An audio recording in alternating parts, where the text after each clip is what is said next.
ఎప్పట్లాగానే మన సాయి మేధా coaching centre కొట్టి విజయ పరంపరని కొనసాగించి వచ్చింది. ఫస్ట్ సిఎస్సిలో టాప్ 10కి 10 rank,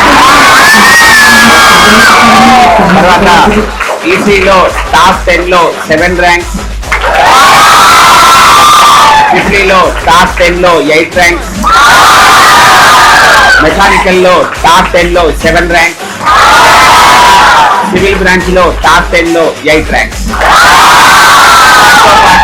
instrumentation state first, chemical state first కూడా ఆల్మోస్ట్ టాప్ 10లో మనం 45 ర్యాంక్స్ సక్సెస్ఫుల్ గా తెచ్చారు.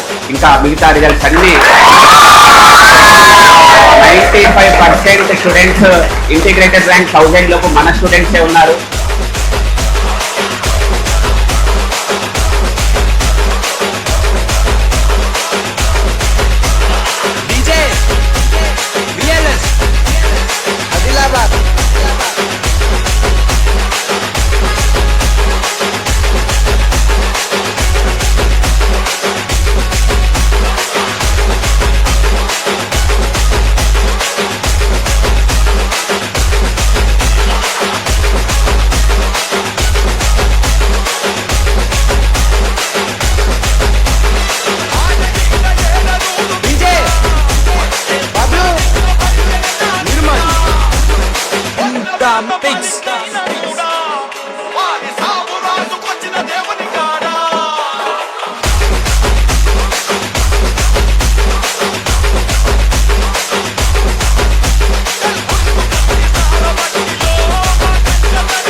డిసిప్లిన్గా ఉండండి.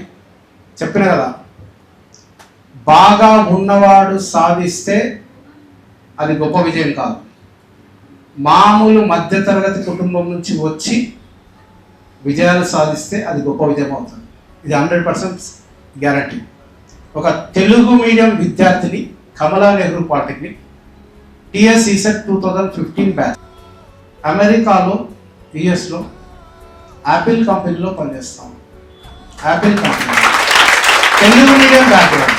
కానీ భయపడతాను, చిన్న చిన్న విషయాల దగ్గర భయపడిపోయి లైఫ్ ఒక దగ్గర ఆగిపోతుంది. మనకు టార్గెట్స్ పెద్దగానే ఉండాలి. మనం ఎవరికి తక్కువ అయితే కాము, అదొకటి గుర్తుపెట్టుకోండి. ఓకే, అట్లాంటి పరిస్థితులు వచ్చినప్పుడు 10 మందితో మాట్లాడండి. ఒక్కరితో మాట్లాడతాను. శశికాంత్ సార్తో మాట్లాడితే ఒకటే స్టైల్లో మాట్లాడతాను, ఇనాయ్ సార్తో మాట్లాడితే ఇంకో స్టైల్లో, ముఖేష్ సార్తో మాట్లాడితే ఇంకో స్టైల్. ఈ ముగ్గురి కాంబినేషన్ ఇన్ఫర్మేషన్, కామన్ ఇన్ఫర్మేషన్ అది బాగుంది. ఓకేనా? ఇంపాక్ట్ ఎట్లా ఉండాలంటే 360 degreesలో ఉండాలి, ఒక డైరెక్షన్లో ఉండాలి. ఏడవైనా బతకగలిగా ఉండాలి. అర్థమైనా? మనం కింగులం కావచ్చు, సాఫ్ట్వేర్ ఎంప్లాయీస్ ఉన్నారు. ఒక్కసారి కనుక ఏ ఇడిసి పెడితే పిక్చర్ లైటర్లు 99% ఉన్నారు. పిక్చర్ లైటర్లు బతికేది పక్కన పెట్టు, డబ్బులు ఉన్నా కూడా బతికేది పక్కన, పిక్చర్ లేదు పూర్తిగా ఇడిచి పెడితే. అట్లా ఉండకూడదు. ప్రపంచమంతా నాశనం అయిపోయి 5 మంది మిగిలితే ఆ 5 మందిలో మిగతా 4 కూడా నడిపించే దాంట్లో, ధైర్యం ఇచ్చే దాంట్లో, సహాయం చేసే దాంట్లో మనం ముందు వరుసగా ఉంటాం. అలా అంత ధైర్యంగా, అంత క్లారిటీగా వస్తాం. అంత ఇన్ఫర్మేషన్ మన దగ్గర ఉంటాం. Information is value.